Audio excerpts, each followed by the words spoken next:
En fait, maintenant, j'ai capté un truc. Mère et mensonge, ça va archi vite. Tu rates 2 épisodes, t'as raté toute la saison. C'est un truc de ouf comment j'ai peiné à rattraper tous les épisodes. Bon, nous y sommes. Vito connaît la vérité. Il sait malheureusement que Aminata Aligaturé s'est trompée. Je me demande comment Jama va réagir à cette nouvelle. Est-ce qu'elle va la mettre de côté? Est-ce qu'elle ne va jurer que par Amélie qui, elle, au moins, lui a donné un petit-fils? Sachant que les circonstances dans lesquelles elle a donné le petit-fils...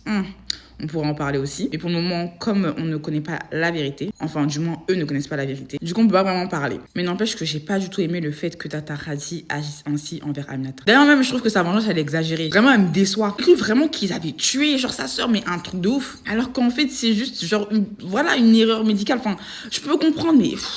En vrai, genre, ils l'ont pas tué. C'est un gars, là, un médecin qui juste a voulu la faire accoucher et malheureusement, ça s'est mal passé, en fait. Après, c'est des choses qui arrivent, malheureusement. Et elle, sa vengeance, elle est trop exagérée. Même pas jolie. Elle a juste de la haine. Elle est juste aigrie. C'est tout. Elle sert à rien. Très dommage. En plus, maintenant, elle a ramené le monsieur. Regarde ce qu'il veut faire à Fala. Il est en train de lui faire des choses bizarres. En fait, elle est tellement inconsciente. Elle se rend pas compte que c'est genre ces petits trucs qu'elle fait, là, ces trucs inutiles, ça a de grosses conséquences sur les personnes. Parce qu'elle est tout simplement aigrie. Non, c'est juste ça, c'est juste une femme, genre, en fait, frustrée. Parce que agir ainsi, je comprends pas. Et Aminata m'a fait vraiment de la peine. Amélie, elle, je vois en fait qu'elle veut pas se remettre en question. Son accident, ça lui dit absolument rien. Elle est revenue vraiment pour continuer sa vengeance. Elle a vraiment rien compris à la vie, elle. Et c'est pour ça que j'étais pas tellement triste, en fait, de son coma, etc. Parce que la connaissance, je savais qu'elle allait revenir ainsi. Aucune remise en question, cette fille. Par contre, il y a un comportement que j'ai pas compris. C'est le comportement de Malik. Ok, il a voulu protéger Fala et tout, je suis d'accord. Mais la manière dont il l'a fait, franchement, c'était pas top. Genre, faire comme ça, en mode, je sais pas, de manière hargneuse, de manière dure, j'ai pas du tout aimé. Il aurait pu agir tellement autrement. Il aurait pu tout simplement expliquer les choses, communiquer. S'il aimait vraiment Fala, il n'aurait pas agi ainsi. Pas qu'on me dise que ouais, non, mais c'est parce qu'il l'aime qu'il a agi de manière dure et tout. Non.